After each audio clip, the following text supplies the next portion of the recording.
ఇక్కడికి వచ్చిన అందరికీ ధన్యవాదాలు. ఇప్పటికి చాలా లేట్ అయిపోయింది కాబట్టి చాలా తక్కువ టైంలో క్లోజ్ చేస్తాను. నేను జనరల్గా ఏంటంటే ఇప్పుడున్న పబ్లిక్కి ప్రేమ అనే పదం ఇప్పుడున్న జంజీ అంటాం కదా మనం.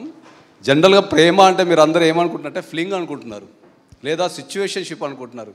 ప్రేమ అంటే బెంచింగ్ అనుకుంటున్నారు. అట్లా ఇప్పుడున్న ప్రేమకి రకరకాల పేర్లు పెట్టుకున్నారు ఇప్పుడు యువతరం. ఓకే, సో ఈ ప్రేమ అనేది ఒక 20 సంవత్సరాల క్రితమో 30 సంవత్సరాల క్రితమో ఒకే రకంగా ఉంటుండే.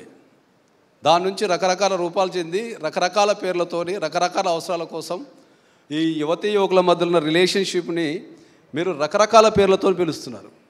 మీరు ఎన్ని పేర్లతో పిలిచినా, అది ఎట్లా పిలిచినా కూడా ఫైనల్గా గెలిచేది ప్రేమ మాత్రమే. ఓకే, నేను అందరికీ చెప్పేది ఏంటి అంటే, ఇప్పుడున్న యువతరానికి ప్రత్యేకంగా చెప్పేది ఏంటి అంటే, అందరూ ప్రేమ అంటే పడుకోవడం అనుకుంటున్నారు. ప్రేమ అంటే పడుకోవడం కాదు, ప్రేమ అంటే నిలబడటం. ఒక నచ్చిన వ్యక్తి కోసం నిలబడటం, ఒక ప్రేమించిన వ్యక్తి కోసం నిలబడటం, ఒక ప్రేమించిన వ్యక్తిని గెలిపించడం, అవసరమైతే ప్రేమించిన వ్యక్తి కోసం త్యాగం చేయడం మాత్రమే ప్రేమ. కాబట్టి ఇప్పుడు యువతరానికి అందరికీ చెప్పేది ఏంటి అంటే, ఎవ్వరు కూడా మీరందరూ ప్రేమ అంటే పడుకోవడం అనుకోకుండా ప్రేమ అంటే నిలబడటం అనండి. ప్రేమించిన వ్యక్తుల్ని నిలబెట్టండి, వాళ్ళ కోసం పోరాడండి, వాళ్ళ కోసము మీరు త్యాగం చేయండి. ఎస్పెషల్లీ నేను అందరికీ చెప్పేది ఏంటంటే, ఇప్పుడున్న యువతరం ప్రేమ కోసం, ప్రేమ దొరకలేదని చాలామంది ఆత్మహత్యలు చేసుకుంటున్నారు. అట్లాంటి పరిస్థితి ఎవరు తెచ్చుకోవద్దు. జీవితం చాలా పెద్దది. కాబట్టి మీరెవ్వరు కూడా ఇప్పుడున్న యువత ఎవరు కూడా ఈ ప్రేమ గురించి ఆత్మహత్యలు చేసుకోవద్దని కోరుకుంటున్నా. ప్రధానంగా ఈ సినిమా గురించి చెప్పాల్సి వస్తే నేను చాలా చెప్పాలని ఉంది, కానీ టైం లేదు అసలు యాక్చువల్లీ. ఎందుకంటే ఈ సినిమాని అత్యధిక సార్లు చూసి నేను ఎక్కువ, ఎందుకంటే ఇప్పటికీ ఒక 3-4 సార్లు చూసినా. నేను చూసిన ప్రతిసారి కూడా ఈ సినిమాతో లవ్లో పడిపోతున్నా నేను. ఎందుకంటే నేను కూడా లవ్ మ్యారేజ్ చేసుకున్నా కాబట్టి. ఓకే, మా కులాలు వేరు, మా కులాలు వేరు, మా భాషలు వేరు, మా అభిరుచులు వేరు. అయినా కూడా నేను పెళ్ళికి ముందు 7 years ప్రేమించాను. పెళ్ళి తర్వాత ఇప్పటికి పెళ్ళి అయి కూడా 20 years అయింది. ఓవరాల్గా మీ ఇద్దరం కలిసి అరౌండ్ 26 years ఎగో అయింది, 26 ఎబో అయింది. సో ఈ సినిమా గురించి చెప్పేటప్పుడు ఏంటంటే, ఇప్పుడు అందరికీ గురించి చెప్పాలంటే టైం లేదు, కానీ ఒక వాక్యంలో చెప్పేస్తాను అందరికీ. నేను ప్రధానంగా సినిమా గురించి చెప్పాలి అంటే మాత్రం నేను మన డైరెక్టర్ సాయిల్ గురించి చెప్పాల్సి వస్తుంది. ఎందుకంటే ఒక తెలంగాణ భాషలో ఒక తెలంగాణ కల్చర్ని అంతే న్యాచురల్గా అందరికీ అర్థమయ్యే భాషలో చాలా బాగా తీశారు ఆయన. తర్వాత ఇంకా చెప్పాల్సి వస్తే మా హీరో గారి గురించి చెప్పాల్సి వస్తుంది. Akhil is like my son.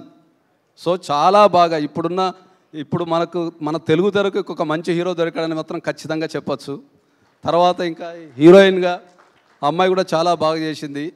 తర్వాత ఎస్పెషల్లీ చెప్పాల్సింది ఏంటంటే, ఈ సినిమాలో మ్యూజిక్, నాకైతే మ్యూజిక్ అయితే చాలా విపరీతంగా, ఇంకా చెప్పాలంటే గట్టిగా చెప్పాలంటే ఆర్ఆర్ కూడా చాలా బాగా నచ్చింది. తర్వాత ఇంకా మా పాటలు, ఎస్పెషల్లీ పాట ఫస్ట్ టైం విన్నప్పుడు రాంబాయి నీ మీద మనసైనని ఫస్ట్ టైం విన్నప్పుడు నాకైతే కొద్దిగా, టు బీ ఫ్రాంక్ ఏమనుకోకండి, కొద్దిగా నచ్చలేదు, అర్థం కూడా కాలేదు. కానీ ఈ పాటని రాసిన విధానము, ఎందుకు రాశారు, ఎట్లా రాశారు అనేది మన మిట్లపల్లి సురేంద్ర అన్నగారు మన సాంగ్ రిలీజ్ రోజు వర్డ్ టు వర్డ్ ఎక్స్ప్లెయిన్ చేయడం ద్వారా ఆ పాట మీద నాకు విపరీతంగా గౌరవం పెరిగింది. తర్వాత ఆ పాటని నేను చాలా మనసు పెట్టి వినడం ద్వారా బాగా నచ్చింది నాకు. అది ఇప్పుడున్న పాటలలో నాకు అదొక ఫేవరెట్ సాంగ్ అండి అది.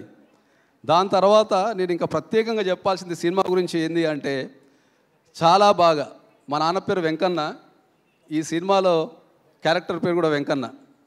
ఓకే, అసలు ఆ క్యారెక్టర్తో నేను ఎంత లవ్లో పడ్డా అంటే, నేను చెప్తున్నా, తర్వాత మళ్ళీ అవకాశం ఉంటే ఇంకా టైం ఉంటే ప్రీ రిలీజ్ ఈవెంట్లో చెప్తా. ఈ సినిమాకి అయితే వెంకన్న గారు అయితే 100% నేషనల్ అవార్డు కానీ లేకపోతే స్టేట్ అవార్డు కానీ కంపల్సరీ ఆయనకు 100% వస్తుంది.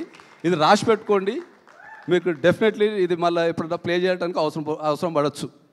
ఇంకా ప్రత్యేకంగా ఏంటంటే, హీరో గారు అడవిశేష్ గారు ఈవెన్ ఆరోగ్యం బాగాలేకున్నా, జ్వరంతోనున్నా, తన వర్క్ కమిట్మెంట్ ప్రకారం చిన్న సినిమాల మీద ప్రేమతోని మమ్మల్ని అందరినీ ప్రోత్సహించడానికి చాలా ఓపికతో అప్పంచి వెయిట్ చేస్తున్నారు. కాబట్టి నేను మళ్ళోసారి మాట్లాడతా అని చెప్పి హీరో గారికి ధన్యవాదాలు చెప్తూ నేను సెలవు తీసుకుంటున్నా. ఎస్, ప్రీ రిలీజ్ ఈవెంట్ మనం అక్కడ చూసుకుందాం sir. Thank you so much. And ఇప్పుడు రాహుల్ మోపిదేవి గారు మాట్లాడతారు. మాన్సూన్ టేల్స్ బ్యానర్ పైన ఈ చిత్రాన్ని మనకు అందిస్తున్న నిర్మాత.